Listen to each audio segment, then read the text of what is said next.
First question, let's start off with the early days of Aswad. When you first started out in the 70s, there wasn't a lot of reggae coming out of Europe. Did you encounter a lot of resistance from the critics or fans?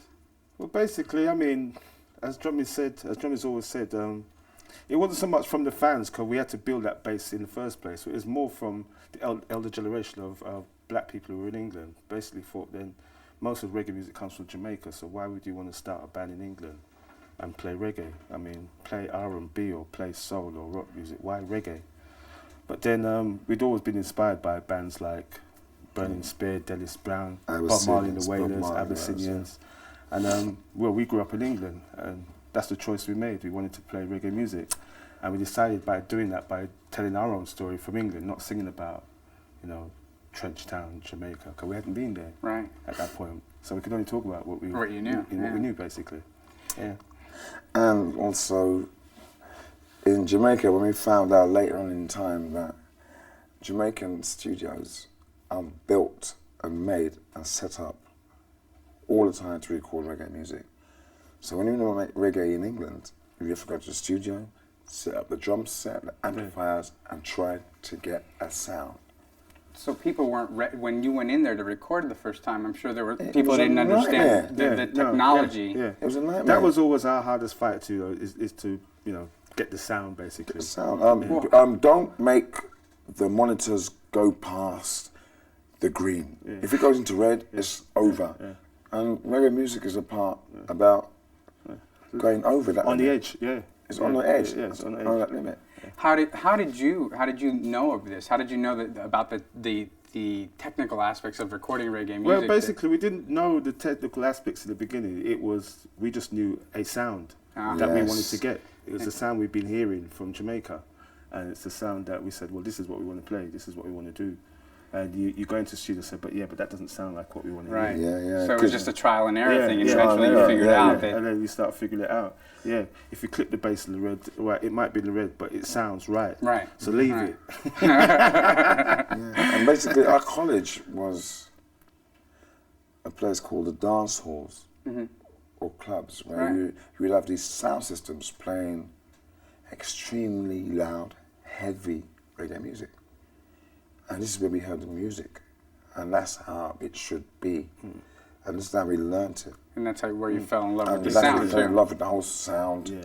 And the great thing for us is our biggest idol, I would say, was a friend of ours. Bob Marley was actually someone who would come to Metro Club, who would drive around with Tony. I played on Punky Reggae Party and Keep On Moving. So he was someone that we knew. And the Wailers, Family Man and Carly, all those guys, we would go to where they were staying in London and hang out with them as kids. So that's our school. That was our that sent you on your way. Yeah. Was there a specific moment when you realized that you had begun to overcome the resistance that the people were feeling? There's two different stories. One, Tony will tell you that we made a record for a British-based black film for a scene in a film called Babylon, which was supposed to be a dub plate, which was a special that no one else can play, which was a reggae tune. We made it and put it out on white label, and everyone thought it came from Jamaica. But the funny thing is that when we started, everyone said that reggae music can't be made in England. We walked into Island Records without an appointment, got a deal straight away with Richard Williams. He signed us up on the spot, and the first record we made was called Back to Africa. Went to _1 in the reggae charts in England. Right, wow. And that was so it was like the beginning. So the beginning was like, bang, my God. And then after that, it's like, but reggae can't be made in England. And it took about 8 years for us to make a song and put it out on a white label. And we were having fun walking around places and hearing the song and on sound systems. Because there was no laters, and it was a part instrument with a couple of vocals on it. And We just walk around place and hearing people say, that sounds like that band from Jamaica, that sounds like that And they band had from no Jamaica. idea. But they had no idea. A bunch of guys that were living in the same city. By the time we put it out on Island Records, they'd already passed that stage already. It was too late to They say. couldn't return back They to couldn't say Right. we don't like it anymore Yeah. because it's English. Yeah, yeah. So let's talk about the new album, which is a wonderful collection of songs, wonderful collection of reggae music, which Thank offers you. a lot of diversity, covers a lot of cover songs and some special guests. One of which is Cheb Mami, Yeah. doing vocals on "The Best Times of Our Lives," which is to me a phenomenal song. Now, how did you guys get involved with Cheb Mami? It's a long story. Yeah, well, we've done some work with Sting. We were asked to do a theme track to what's the film? X-Files. X-Files. The X-Files film. And we made a song with Sting called Invisible Sun. Right. Well, actually, we made this song. Yeah. Sting asked us if we could cover this song called Invisible Sun. And we heard it. And we thought, this guy's a wicked guy. This is impossible to make a reggae version of This particular song. And we went to the studio and we went around and we went around. All of a sudden we decided to do it We found the in a version. ska Yeah. kind of mode. Yeah. We recorded on it. And when we finished it and mixed it, we sent it to Sting for him to hear it. He said that's one of the best letters we've ever had. There's so much compliments that when we read it, we couldn't leave the studio. Our heads were just He said, yeah, can I sing on it? And then afterwards he said, and by the way, can I sing on this? And you said no, get out. Yeah, Yeah. He said, oh, no way. We're not going to mix this again. You're gonna ruin it. And then we thought to ourselves, well, it is Sting. Yeah. And we are signed to Art 21, which is Miles Copeland's Right, company. right. And Miles Copeland is affiliated with Sting, as you know, and Cheb Mami. And the second story, that when we made Best Times of Our Lives, Miles Copeland heard it, said, I think it's a great song, but would you mind doing another mix? And I'm going to get this artist to come over to do something on it. We said, yeah, well, we don't mind, but we didn't really want to because we already mixed it. Yeah, we'd already Right. finished the song, really. So he said, oh, we decided, okay, we'll do it. So when the guy turned up at the studio, we didn't know if he was a rapper, a singer, or a keyboard player. Yeah, we weren't sure. I mean, we weren't sure exactly what was going on. We thought to ourselves, yeah, probably it's a rapper. We thought he was a rapper. Yeah. So he came in and said, yeah, can I play the keyboards, please? No. He came in and went, hi, Cheb, how you doing? I said, ¿Cómo se va? And we go, do you speak English? Oh, Not one word of English did Wow. he speak. Yeah. And the interpreter was telling us what he was saying and back and forth. And he said, you've got a keyboard, and he went on the keyboard. I started playing his keyboard at the speed of light. I've never seen anything like it. Basically learning the scales. Yeah. So he thought, oh, he's a keyboard player. Then he said to this interpreter, microphone. So I thought, I know he's going to rap. Sat the microphone, got a sound check, and he started to sing. And you had never heard... We'd never heard of Cheb We've Mami. never heard of him before, I never heard none of his I music before. don't think many people have heard of him until now. I mean, he's And everywhere. He's everywhere now. Yeah. And what came out of his mouth, man, was just unbelievable. It was unbelievable. It was unbelievable. What was he? Did you know what he was singing? Did he translate? No, but we lyrics had that to you translate. guys- We had to basically translate what what the the song song- was yeah. basically about. Basically. Oh, okay. And then he adapted And that he to adapted his own that, vernacular. Yeah, exactly. Wow. I can say, for myself that, knowing Bob Marley, playing drums on Bob Marley records, Dennis Brown, Burning Spirit, everything. I've never been in the studio with anyone who has blown my mind with his vocal like that. Yeah. He just totally blew our brains out with his vocal. That's amazing. That's amazing. Wicked vocal. There's also on the album 2 songs older songs written by Bob Marley, Caution and Thank You, Lord. Yeah. Why did you choose those songs to cover? I know one of them was a Whaler song. Yeah, right? both of them were Whaler songs. But basically, both of them Whalers. Basically, why we picked them, I mean, we could, if we wanted to, we would have done all of Bob Marley's catalogue. It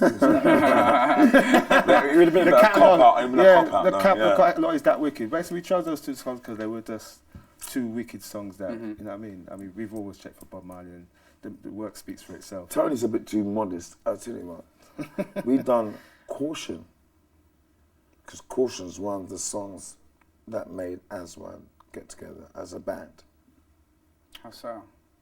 We heard the song, and it's just like, we want to be like that. And thank you, Lord. The idea came after Bob passed away. We sat down in the car listening to the most famous reggae DJ in England called David Rodigan. And he was like playing Bob Marley's songs after he died. And then he played that song, Thank You, Lord. We've never heard it before. We sat down in the car and listened to this song outside of Island Records. And I'm sure every one of us could really admit that we all cried. Yeah, I wanted to cry, basically, yeah. Basically, maybe some of us did not physically cry, but we were crying. But inside, That's amazing. Does it present different challenges when you're recording a classic song? Is there some kind of pressure there? Especially when it's a Bob Marley song, those pressures are there, but funny enough, for us on this particular LP, that pressure wasn't there for us. I mean, our only pressures were choosing the songs that we wanted to do. That's the most pressure we had. We had to choose between about 50 songs and the original songs that we wrote for the album. But for some reason, doing the Bob Marley songs was easy, because basically what we was doing was an Aswad version of Bob Marley. Right. So we wasn't thinking, we're going to make this song like Bob Marley, It's Aswad. We established our stuff already. So all we're going to do is an Aswad version of a Bob Marley tune. Well, let me ask you something about, it'd be interesting to get your opinion on this. There's an album coming out soon, a Bob Marley album, I think it's called Chant Down Babylon, where they've taken Bob Marley's vocals. Sampled it. Yeah, I guess it's almost like a sample, but they've put in vocals from contemporary musicians like Erykah Badu and Lauryn Hill, for example. So it's his original vocals with new music and new... What, I'm sorry? Lauryn Hill's part of the family. Lauryn Hill's part of the family, exactly. And it's Stephen Marley's project. Right, okay. Do you think that compromises the integrity of Bob's work by having all this done? Well, I'll tell you the truth. Just before we left England, I mean, Bob Marley's not here now, so we're talking like 20 years or 25 years since he made this particular song, Sun is Shining. Before we left England, that song was actually in the charts, probably at number 3, number 4. Entered at number 3. Which had been a remix that had been done by some people out in Ibiza, right? Which is like a kind of dance mix. Now, we say if those things compromise the music, well, there's a new set of kids in London who will be singing that song who probably never knew of Bob Marley at all. Good point. You understand me? I'm betting on that. Yeah, so right now, all that says is that there's a new audience out there who get to know those songs and know of Bob Marley who didn't know at all. Right, and know of reggae music, and then know of all the other artists out there, including yourselves. It's closer to home than that, because as we said, we were friends with Bob Marley. We've seen Bob Marley play at least 20 times, drove around with him, played football with him, played bar football with him, played pool with him, smoked with him, and no one else in our band has ever seen Bob Marley live. Yeah, we've got a band now that... I've never seen Bob Marley live. They've never seen Bob Marley live. I mean, well, you guys are in the minority in the world that have had the privilege of seeing that. And the thing is, Sun is Shining, which was a house mix, the way we see it is that reggae has influenced house, garage, drum and bass, jungle. It's all based on drum and bass, and the dub and the attitude. And the kids in England now, whether they're white, they're black, they all dress the same, and they all speak the same. So music has made all these different people come together. So that's what you're talking about. I don't think, as far as I said, that doesn't compromise music. That doesn't compromise music. It just spreads it, make it wider. It just makes it wider. Good. That's a good point of view. I think I tend to agree. When you guys go into the studio to record a new album, how prepared are you before you actually start recording? Or do you have everything? Do you have all the songs laid out, or do you allow for spontaneity in the studio? Well, these days, technology does help you to allow for spontaneity, because you're able to make things live a little bit. You're able to change things on the spot. In the early days, you recorded a song, and it had to stay that way. Even if next week you thought we could have made it a bit faster, we could have made it a bit slower. Yeah, you don't have those possibilities. So now you're allowed to be able to go to studio probably a little less prepared than you probably had to. Like your sound man over there with all these machinery and all these gadgets, you know, he can say, can you stop and go back and digitally re-record this part. Right. But of course that never happens. Of course that never happens because this is a live interview. Right. This is perfect.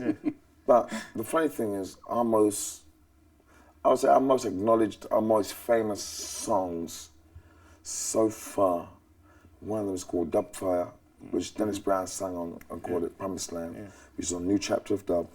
A song called Warrior Charge, we made for the film. And another album called Live and Direct. Now those three, Love Fire, we didn't know what we was going to play until we went into the studio. Really? Warrior Charge was the sound check we while we were in the sound studio. Sound checking in the studio. Trying to get the sounds. And Live and Direct was recorded live at Notting Hill Carnival. We didn't want to do, and we said we're not going to do it. I made up our mind to play Carnival on Carnival Monday in the morning. So we went to the scene and made a live album without rehearsing it. Yeah, serious. And there you have it. Spontaneity, you know, you're thrown at the deep end and you just have to swim. Yeah. Right?